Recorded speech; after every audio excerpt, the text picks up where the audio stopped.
Hello everyone and welcome back. This is Dom and we are on the HappyDiggers Feed the Beast server today again. It's been a couple days since I've been able to record anything, mostly because I've been basically playing on here a lot. And I've just been experimenting with a lot of different things, and namely one of those is the ComputerCraft side. And I've learned how to do a lot of things with it. So we're going to go over some of the things that I've learned. I'm going to put all my floppy disks away. Okay, so the first thing that I ended up doing with this ComputerCraft stuff is building this main computer thing here, the monitor and the floppy disk drive here. And somebody left me a book.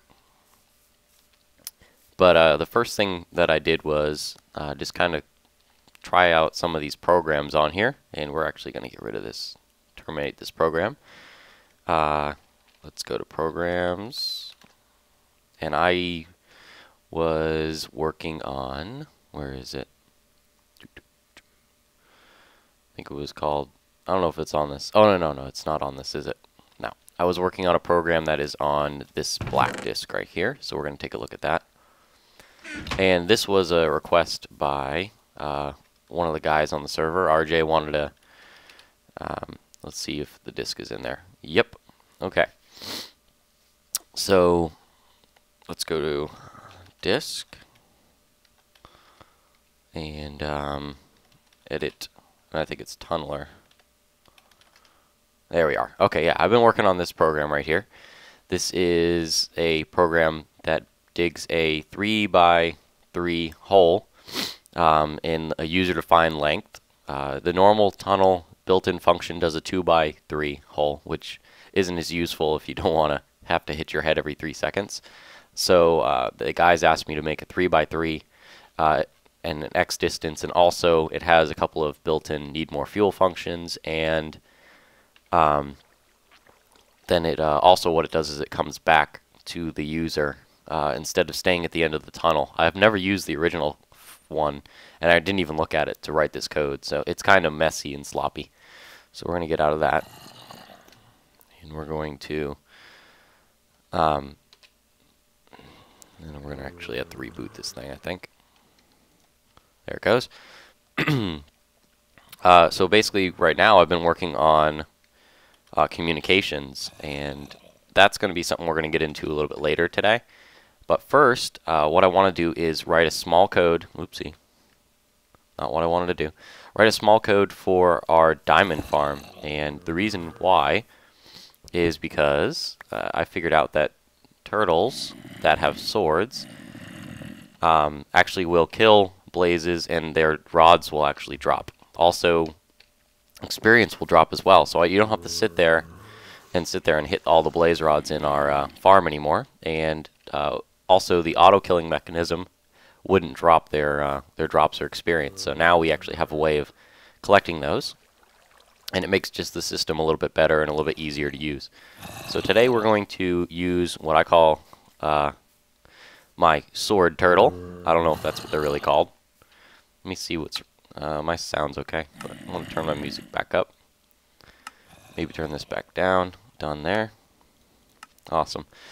So today we're going to edit Fighter. That's what I'm going to call it. And what we're going to do is start with a loop. And this is going to continuously run. So this condition, while true, is always going to be true. It will always happen at all times. So basically, while this program is running, it will not do anything else other than this program. And what we're going to do is turtle.attack. Really, really simple program. And also we're going to do, I think it's turtle.drop. Drop. What that means is whenever it kills a bad guy with the turtle.attack, it picks up his drops. It doesn't even drop them on the ground. It automatically goes into the first slot of the inventory. And if you drop it every single time, it won't fill up the rest of the inventory slots. Also, what's really cool is that if you put a chest next to this turtle that I've been writing this code in, it will automatically choose the first item that's in this slot and put it in to the chest beside it. So it's really nice. And actually, we're going to try that really, really soon, and I'll show you. Okay.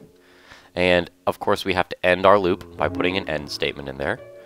So let's save it by pressing Control. It brings up our option menu at the bottom.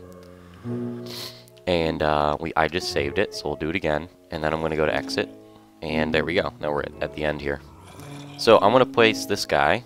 Oh wait, actually I got to make sure he's named. Label. Get. See if he's named. Nope, he's not named. Label. Set. Now you want to do this for all of your computers, just because if you do not, they don't maintain their programs. If they don't have a label, they won't remember what you did on them anymore. Label set. Let's call him Diamond Fighter. Cool. Okay. So he now is a unique turtle in the game. He will always have... He's a melee turtle. That's what they're called. He will always have that ID. I actually have another turtle over here that I've been using to test out my communication system, and we're going to go over that really soon. And I'm going to go put this next to a chest. I'm going to put him here. And he's next to a chest, so anything that he drops will end up in this chest over here. I don't remember getting this ice.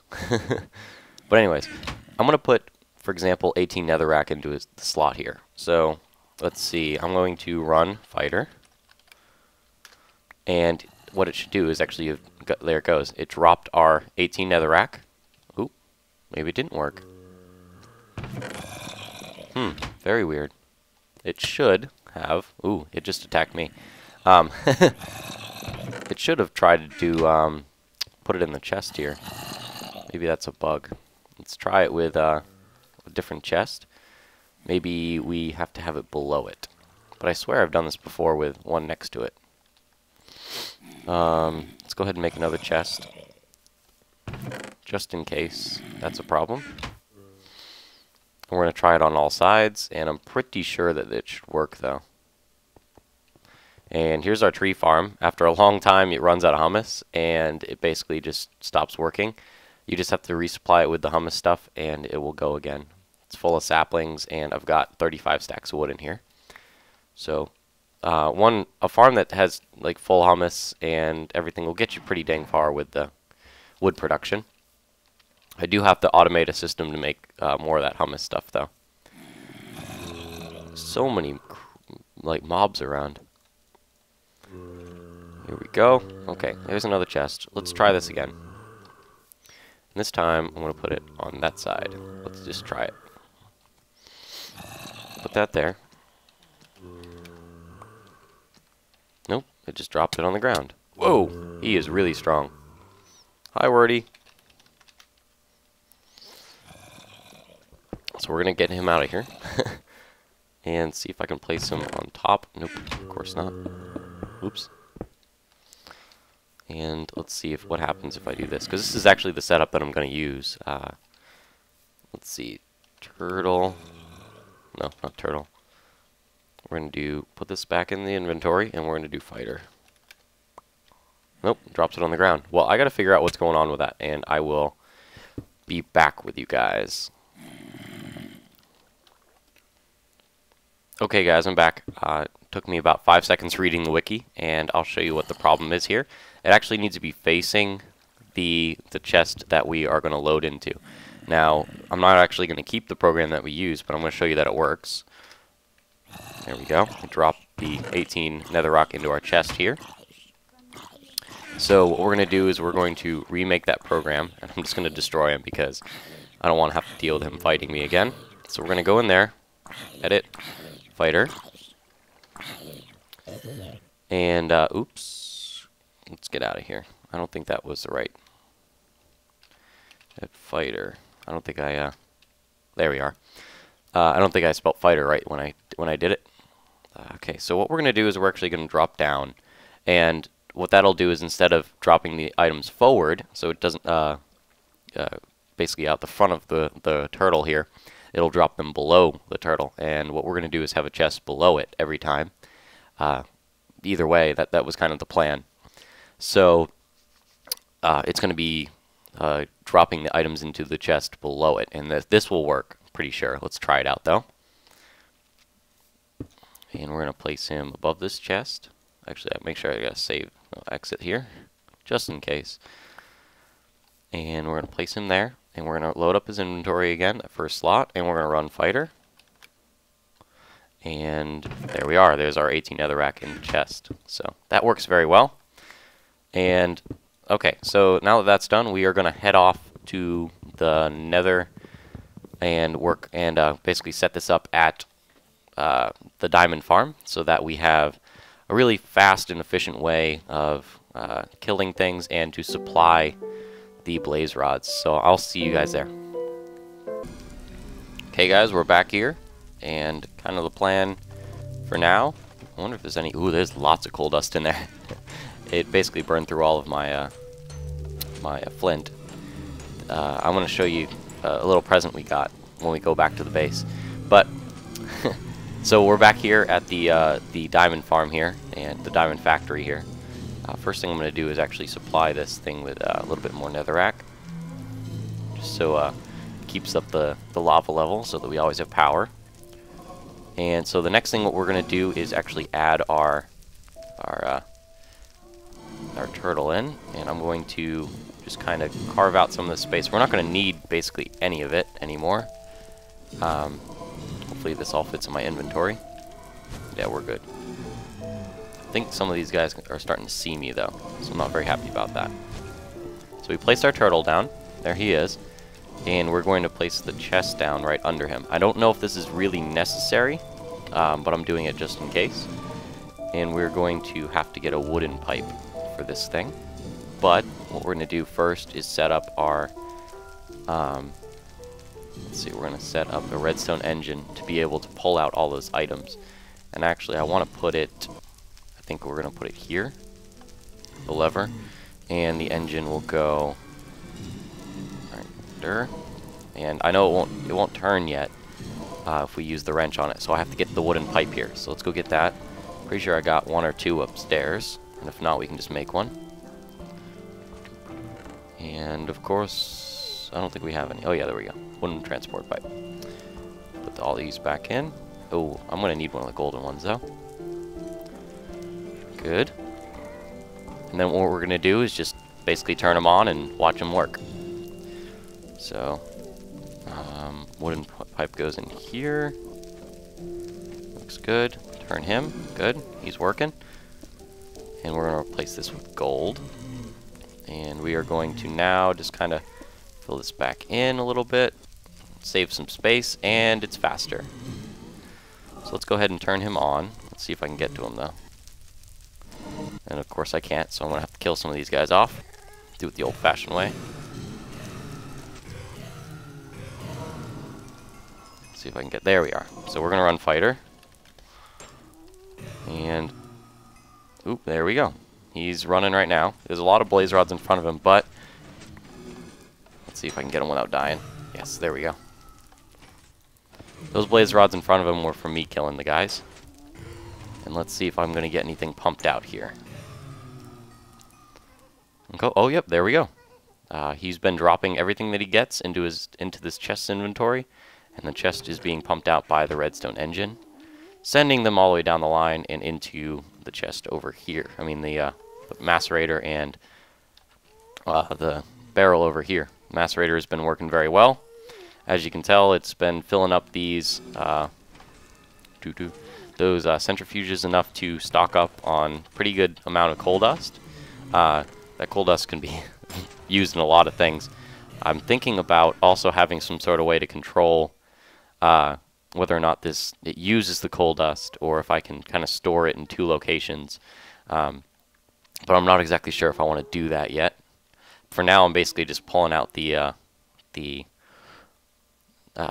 flint that it uses with the coal dust, so it won't use it anymore while I'm waiting in this recipe right here.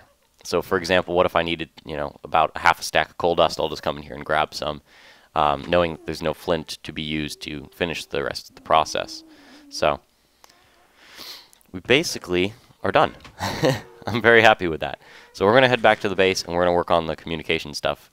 I know I've been working on that for quite a while, and I do want to show it off. And I've been working on a couple other things too. So I'll see you back there.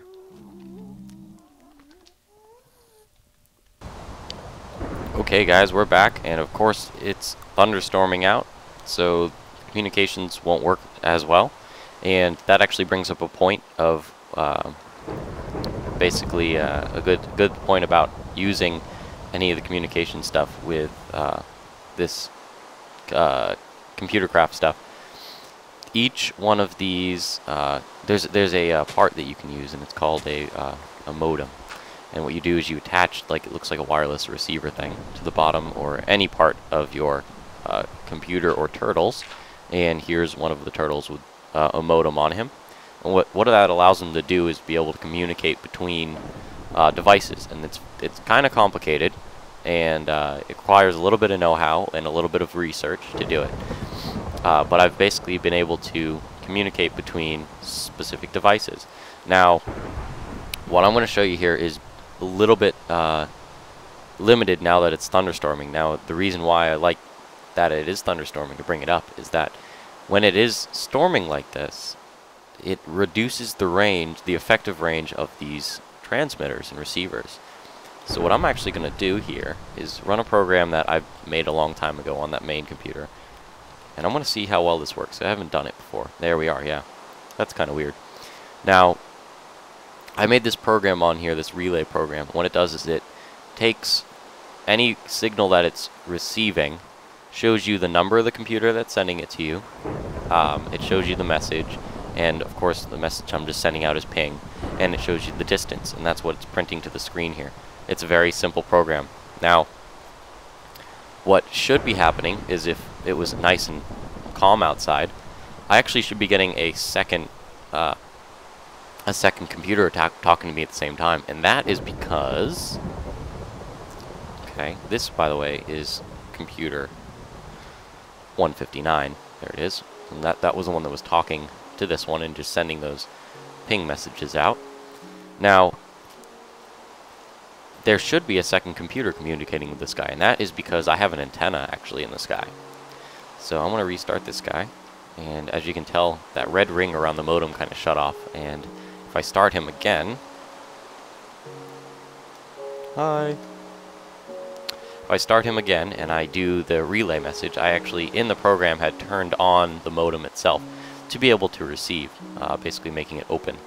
So I'm going to restart him again, and it shows it off. And same with this one. This one should be off as well. I'm not exactly sure. We'll see. Nope, it's still on because I didn't shut it off. I just terminated the program. Now, I don't know if you guys can see it, but there's one nether brick block way up there, and that's there for a reason.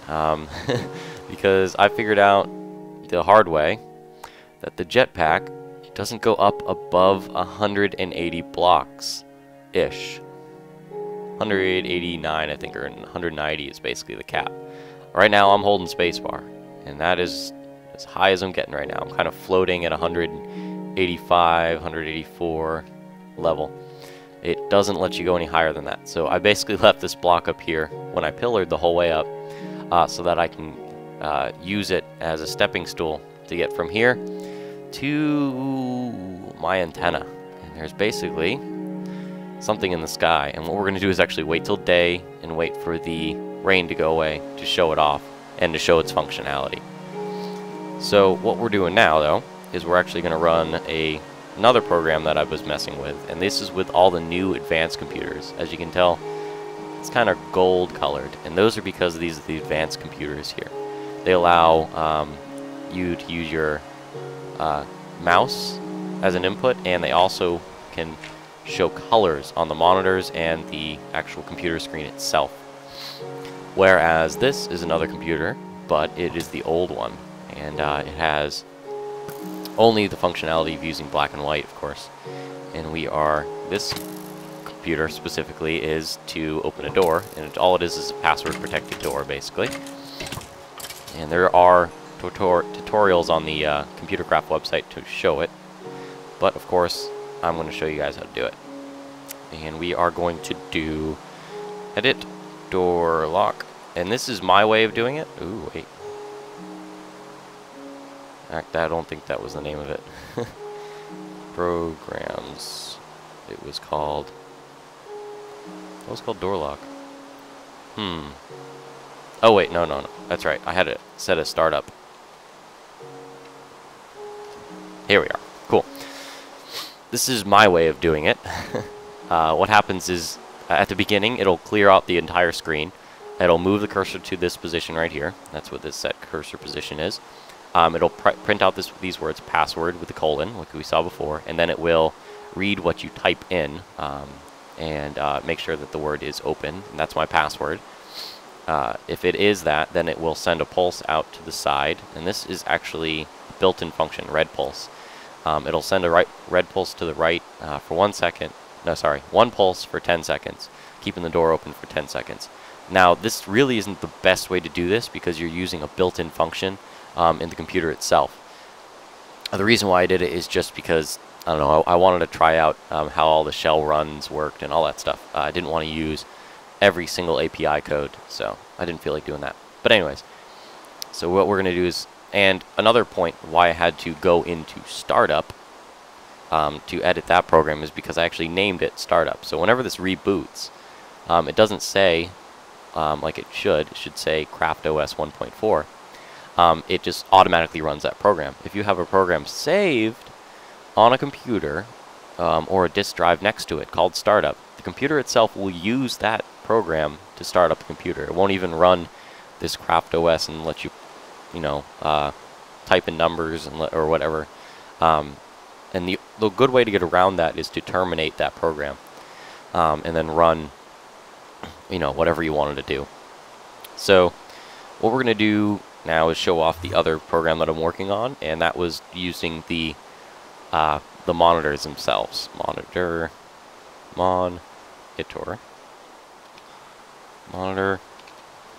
fuzz. Wait, oh no, that's right, I gotta do top. There we are. Okay, yeah, this is a little program I came up with just for fun to see the functionality of a couple of things. This program involves a random number generator, a couple of them, and what it does is it randomly generates the position that it's going to choose. It also randomly generates which color to choose to put in that position, which is really cool. And also it only does it in this specific range here. Now what I'm going to do now is actually stop this program, because it kind of messes with my eyes every once in a while. And I'm going to move one of these monitor panels over. There we are. What we're going to do is run clock. And there we are. In that program, I didn't have to run on the monitor itself. That was because in this program, I'm going to see if I can sleep with him for him. Yep. Actually, we can see it still. The program itself, I had told to use the monitor and didn't just run the program on the monitor itself.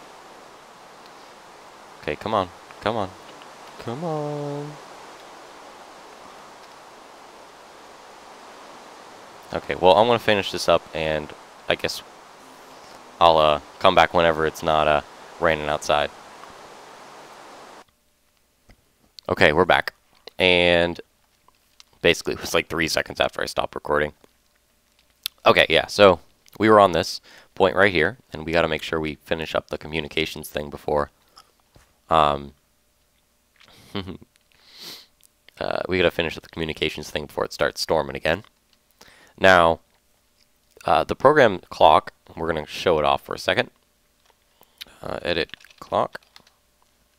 Basically, it assigns a variable to the peripheral, which is the monitor on the top of the computer. And now what I can do at any time is call that variable as if it was me saying, use the top thing, use the top thing, use the top thing. So what I did is ooh, oh, it's not running anymore, duh. What I did basically was I wrote the time, and I just keep on writing the time over and over again, clearing the screen and setting the cursor back to the beginning, and I write the time. Clear the screen, set the cursor back to the beginning, and write the time. And at each time you're waiting 1 second, just so it doesn't flood the system or mess up with any lag or anything. I don't really need to know the time that often. So there we go again, and now it runs. And I did change the text size, of course, and I did change the background color and the color of the text itself. That that's all only functions you can do with the advanced monitors, is the color stuff. You can change the size on a normal computer or normal monitors, but the advanced monitors and computers you can do, you can do colors. You can't do them on the other ones. They don't work on those. The advanced monitor is a little bit more expensive. Okay, communication stuff. What we're going to do is start this relay here. And remember what we said before is that the relay shows what is being sent to it. Now what's really cool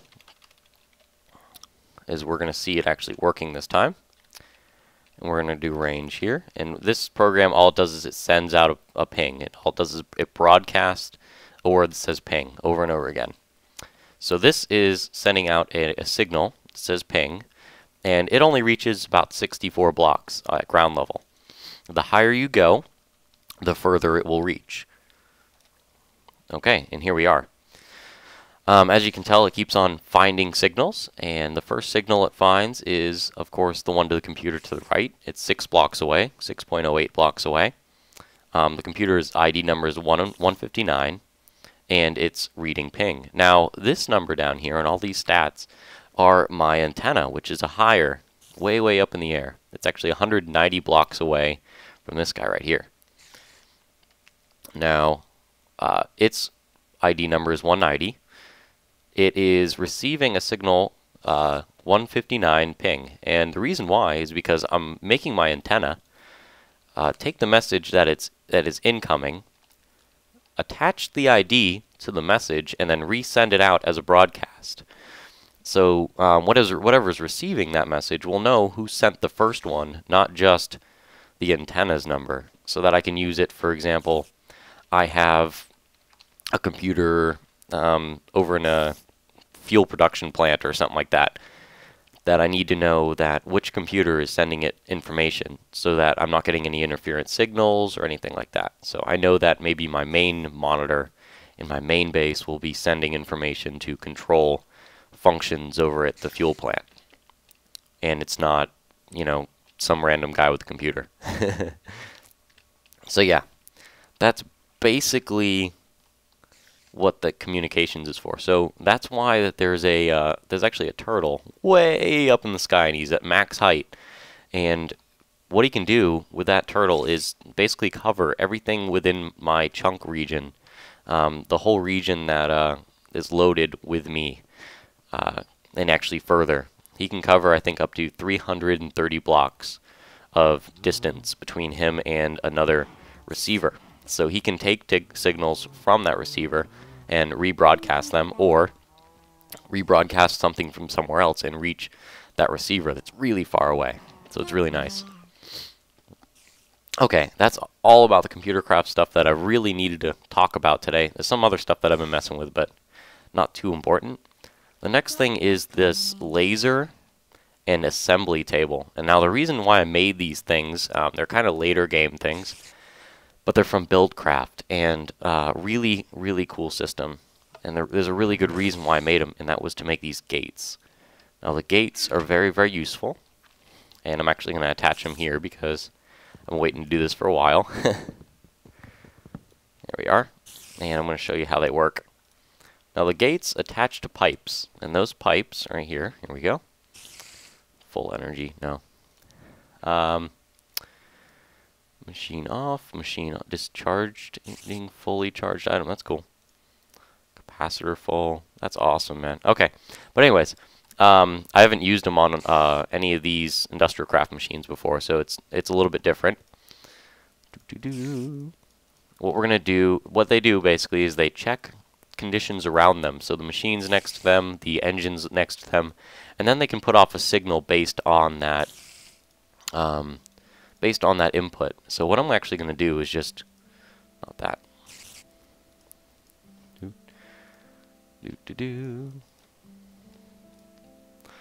I'm not exactly sure how this, there we go. I'm just going to change this to,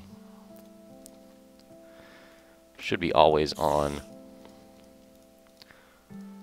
I don't know how to make it always on. It's been a while since I've used these, but basically what they do is they act as a torch. or some sort of signal input. But it's all, you can basically program them to power things, and you can also power redstone wire coming from them, and of course the redstone engines next to them. So they're going to be really, really useful in future projects. Let's see. Let's put it at machine on. I don't know what that means, but there we go. I'm not exactly sure. No, I don't think that's gonna work. Pipe empty. Let's do that. Basically means if there's nothing in the pipe, run the engine. And we're gonna run the engine. There we go. So that if there's nothing in the pipe, it knows to keep pumping it. I don't know why I did that. I just need to have them on so that I can leave these guys running at full speed. But anyways, it's better than having a lever that you have to flick every single time, just because it's actively changing its signal based on an input. And I know they're not really useful on those pipes, but they actually might be useful in other applications. For example, maybe monitoring specific situations, maybe like in a nuclear plant, or I don't know, some sort of automated fuel systems, or a refinery, or anything like that. So that's basically all I wanted to go over today. There's a lot of stuff that I've been working on. And that was basically everything that I've been doing so far. My future plans for today and the next day are to work on making an operating system. So DaOrkMasta is coming soon, and I'm going to show you. Basically, this is what it's going to be called, DaOrkMasta, and that's going to be running on all of my computers, hopefully. Well, all of my main computers, like one here, probably one at fuel production, one at probably a power plant somewhere. And all of those will be running the same OS. All of them will be communicating with each other, and all of them will be having a big monitor next to them. Oops. It is 4:51. All of them have like a big monitor next to them that shows stats of the computers that are in the same network, and that are all the machines that are attached to the network. So it's going to be a very, very large project, and it takes a lot of know-how. So it's going to be a very, very fun thing for me to do. So that's basically it, guys. Thank you guys for watching, and I will see you again next time. Wait. Okay, I told you guys at the end, back in the Nether, that I was going to show you guys a little bit of a surprise somebody left me. And it was actually Miles who left this to me. I logged on as he was doing it. He left me a nice little gold chest here with some really good supplies. And the flint is extremely useful, just because I haven't built a rock crusher or anything yet that can get flint really easily. And he left me some energy crystals. So I think we're going to get a mining laser in the next episode. Just because there's a couple other ways to build these MFEs, and with the lithium batteries, I think they're a little bit cheaper for me. Not exactly sure, depending on how fast I can get the diamonds in the farm done. But thank you, Miles, and that's basically it now, guys. Thank you guys for watching, and I'll see you guys next time.